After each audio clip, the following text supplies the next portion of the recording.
100% social మీడియాకు అంకితమై social media యొక్క వార్తలను సోషల్ మీడియాను పాల్పంచుకుంటాం. అయితే మేము ఇక్కడున్న తెలంగాణ ఉద్యమంలో వివిధ సంఘాలు తెలంగాణ ఎడ్జన్ forum, Telangana Azad forum, Telangana IT forum, Telangana students JAC, Osmania JAC, బయట ఉస్మానియా జాక్ బయట చేసుకుంటూ కూడా ఆన్లైన్లో కూడా వీళ్ళు కూడా గ్రూపులు ఆన్లైన్లో ఓపెన్ చేసి బయట ఆన్లైన్లో భావజాలను వారు చేస్తూ రోడ్డు మీదకి వచ్చి పోరాటాలు చేస్తూ ఆ పోరాటాలు చేసింది సోషల్ మీడియాలో పంచుకుంటూ విపరీతంగా భావజాలను వ్యాప్తి చేశాం. తర్వాత తెలంగాణ వచ్చింది కదా అని అందరూ ఇక అయిపోయింది కదా అనే ఉద్దేశంలో ఉన్నప్పుడు కానీ ఒకటే మేము సోషల్ మీడియా మొత్తం మిత్రులను కూడా అనుకునేది ఒకటే, ఇంకా శత్రువు మన గడ్డ మీద ఉన్నాడు, శత్రువును పారదోలేంత వరకు తెలంగాణకు శాంతి ఉండదు, తెలంగాణ ప్రభుత్వానికి శాంతి ఉండదు, తెలంగాణ ప్రజలు కూడా శాంతి ఉండదు అనేది సోషల్ మీడియా అందరూ కూడా అనుకొని ఇక లాభం లేదు. మనం కంపల్సరీ అంతా ఇన్ని సంఘాలలో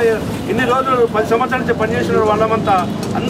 అందరం ఒకరికొకరు పరిచయం వాళ్ళం అందరం కలిసి ఒక 100 మంది అడ్మిన్లు, ఒక 100 మంది 10 సంవత్సరాల నుంచి సోషల్ మీడియా పనిచేసిన అడ్మిన్లకు 100 మంది ఒక వేదిక తయారు చేసుకొని తెలంగాణ సోషల్ మీడియా అనేది స్థాపించడం జరిగింది. ఇందులో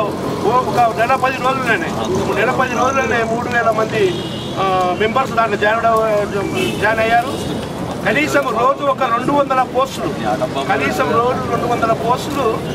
సోషల్ మీడియాలో ఒక భిన్నమైన అభిప్రాయాలు, డిస్కషన్లు, దాని మీద చర్చలు ఎంతో ఉన్నతిని సాధించి ముందుకు తీసుకుపోతున్నారు. ఈ సోషల్ మీడియా 100 మంది అడ్మిన్లకు నా హృదయపూర్వక ధన్యవాదాలు చేస్తున్నాను. ఈ సోషల్ మీడియాను మా ఉద్దేశం ఒకటే, ఈ సోషల్ మీడియా వైపు పాలక పక్షాలు ప్రతిపక్షాలు,